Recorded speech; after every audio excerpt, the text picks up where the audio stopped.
Kashmiri Shaivism is very bold. It doesn't just ask the deep questions of life, it also is bold enough to answer the real deep questions that you think, it's just going to remain a question and nobody will answer it. No, Shaivism really answers it. And one of the deep questions is, how did the one absolute, which is the essence of Kashmir Shaivism, become many and multiplicity? How did eternity become time? How did the reality beyond definition became defined? And this is explained in a sequence of 36 Tattvas. And it's a beautiful, beautiful mathematic sequence with all sorts of extraordinarily beautiful correlations. Kashmiri Shaivism is not alone in this, let's say, process of emanation from the one absolute all the way down to material creation. We can find it, for example, in Neoplatonism. Yeah, so the followers of Plato, Plotin and others, they created this vision of how the one, which you can only speak about in negation, it is unlimited, it is beyond time, beyond space, beyond definition, it gets reflected on himself as the nous, which is like the reality of ideals, similar to Plato's ideals, the reality of perfection, what is called the supramental in the East. And then from there came the soul, the higher soul, psicha, the lower one, and from the lower soul manifested the world. The Shaivist vision is quite similar.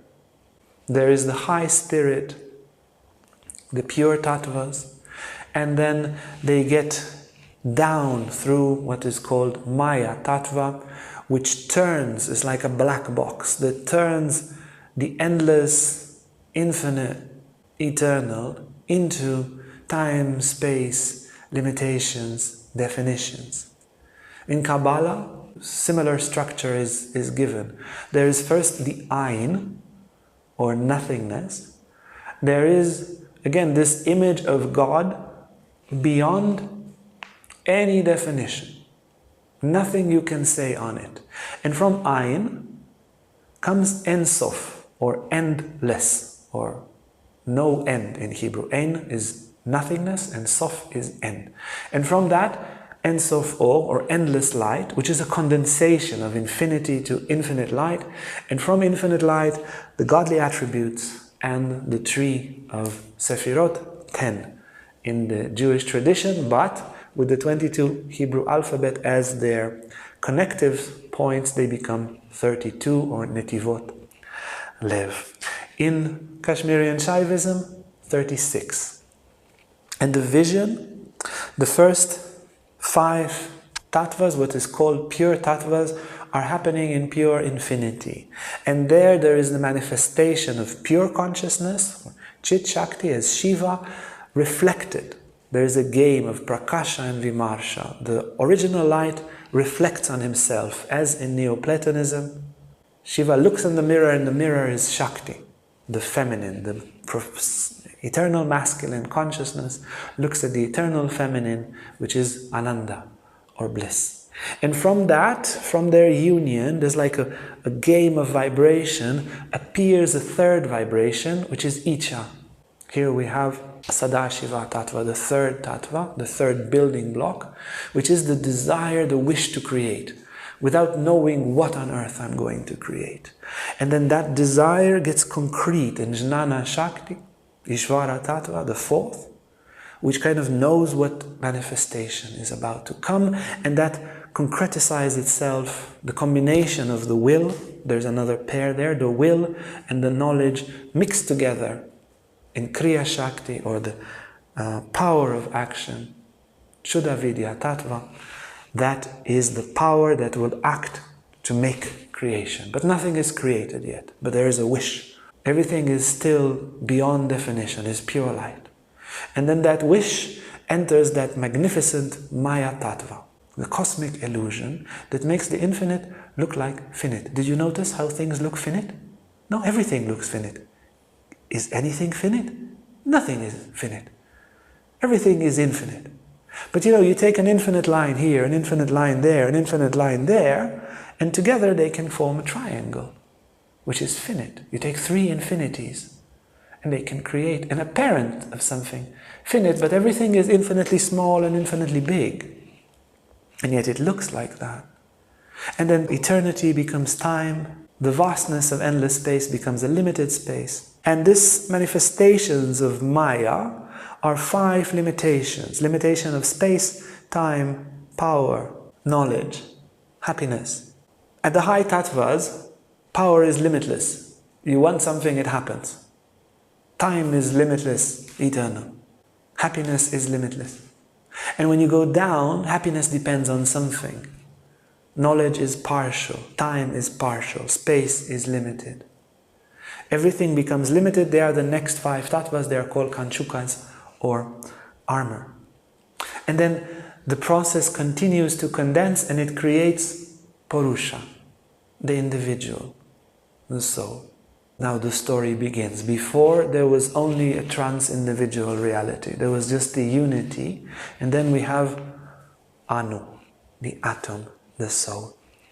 And Purusha is reflected, and it has, again, like a pair, the upper Shiva Shakti, which is Prakriti, is the power of the soul. Now in the Sankhya tradition, Purusha is the ultimate, is the self. In the Upanishads, there's nothing beyond Purusha, but let's say the language in the Shaivist tradition says, no, this is just a stage. This is the pure individuality, but beyond that, there's another 11 steps. And then from this game of the soul, and the energy of the soul, the consciousness of the soul, Jivatman, and the energy of the soul, Prakriti, there appears what is called Antakarana, the mind, the supramental, and the ego. And from there appears the reality of the senses, the Jnanendriya, first the inner senses, the senses that allow us to visualize, to think, to dream, and then the Karmendriyas, the organs of action, again 5, which symbolize the hands as the power to act, the mouth as the power to speak,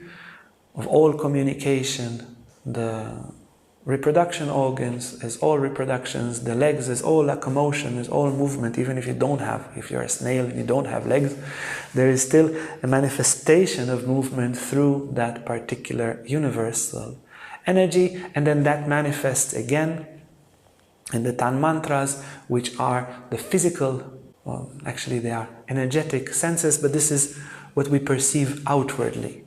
Yeah, the first 5 senses, the Jnanendriyas, are the inner senses, and then we have the 5 outer senses, and from the senses, in that direction, appears the physical universe, which again has 5 elements, like in the Greek and alchemical tradition: earth, water, fire, air and ether, Prithvi, Apas, Tejas, Vayu and Akasha, respectively, and they create everything in the physical universe. The earth, symbolic, yeah, it's an archetypical thing, it's not mud, creates everything that is solid. The water creates the fluidity of things, the fire, the combustion, the transformation, the light, everything that is related to light is related to fire, and the air creates movement, and the space is the stuff on which everything manifests, and the stuff that comprises all that manifests. So creation is a condensation of consciousness. Every night when we dream, we have a wish for something or a fear of something, and in order to re-experience it, as a cow digests again the food, we need to re-digest our emotions, we create a dream. So we have inside of us consciousness and energy like the first 2 tattvas, and then we have a wish to dream of something, and a wish can also be a fear that we want to digest, and then appears the knowledge of the dream, and then the action of the dream, and then there is Maya Tattva inside of us that makes us forget that we are not there. We are speaking to people who passed away, we are in a country where our body is not, but there is a blurring. As above, so below. We create a blurring so that we can have an experience in the dream. And then in the dream, our consciousness creates different lights, different sounds, which are just the substance of our consciousness. And in that it creates me, Anu, in the dream, Purusha, the soul.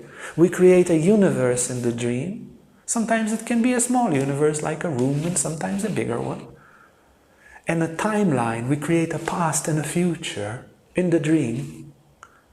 And then we create ourselves in the dream and we live a scene in the dream to fulfill the original desire which pre-existed before the dream. The same with creation. There was a desire to create before there was time and space, according to Shaivism.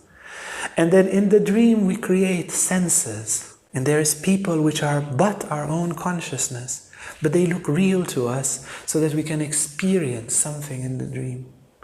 So in a similar way, this is the closest analogy, the entire universe, according to Shaivism, is the condensation of that universal consciousness fulfilling its universal desire, universal knowledge, into action, mixed and blurred with Maya to manifest everything.